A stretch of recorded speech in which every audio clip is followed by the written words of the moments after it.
We move on to open systems approach as part of the sociological perspectives in education.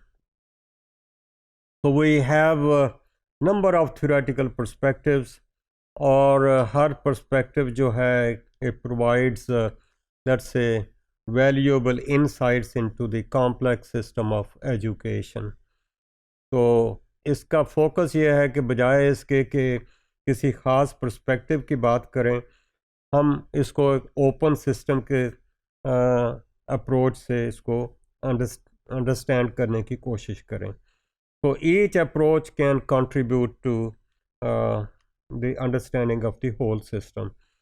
So break this complex system into its components parts for purposes of this study. जब हम मुख्तलिफ parts में इसको let's say break down करते हैं तो it is possible कि एक अप्रोच जो है is more important in one part, the other approach might be more relevant for another part. So there could be interconnections between parts as well as between the perspectives and the approaches or the theories which we have. So on the basis of that, we can determine which theory and research method is more appropriate to the study of that particular part.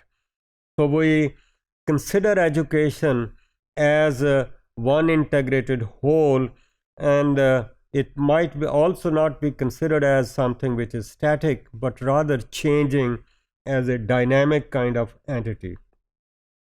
So we, rather than taking one approach and applying it to the whole system, we might see that one approach might be more appropriate to one part of the system, and the other approach might be more relevant for another part of the system.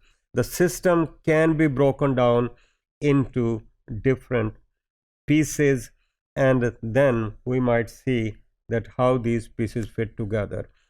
So model provides a picture of complex interacting elements.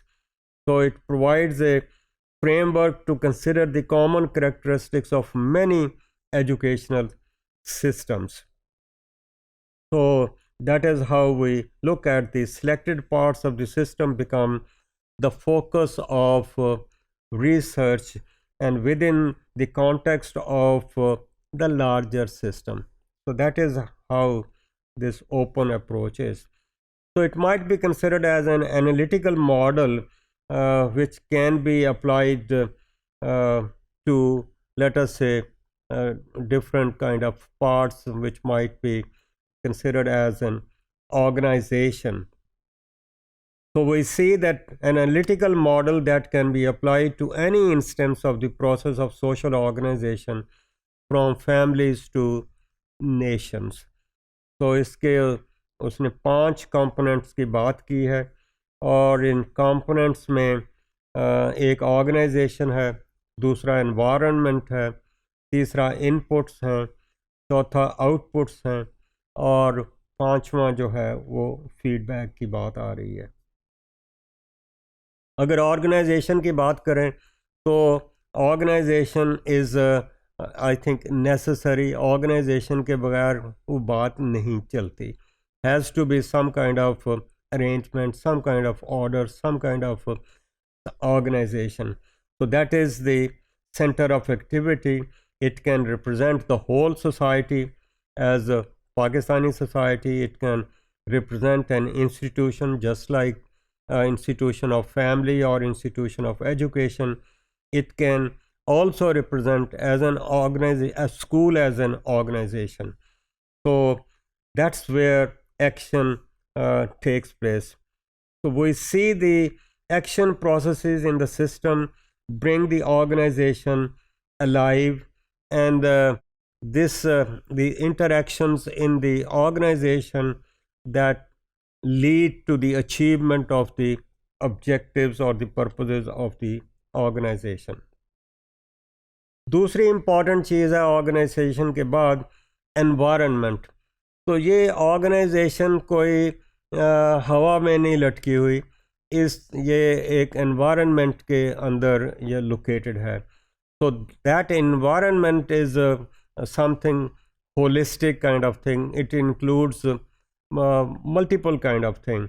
So it might include everything which is surrounding the organization, that is where the organization is located, and then that organization is being influenced by the environment. It could include surrounding organizations, और वो organisation इस organisation को भी effect कर सकती हैं. It could be the technological environment, it can be the political environment, it can be the economic environment, it can be the surrounding community, and it can be the population, or the dynamics in the dynamics of population. All these things are affecting that particular organization which is located in this environment.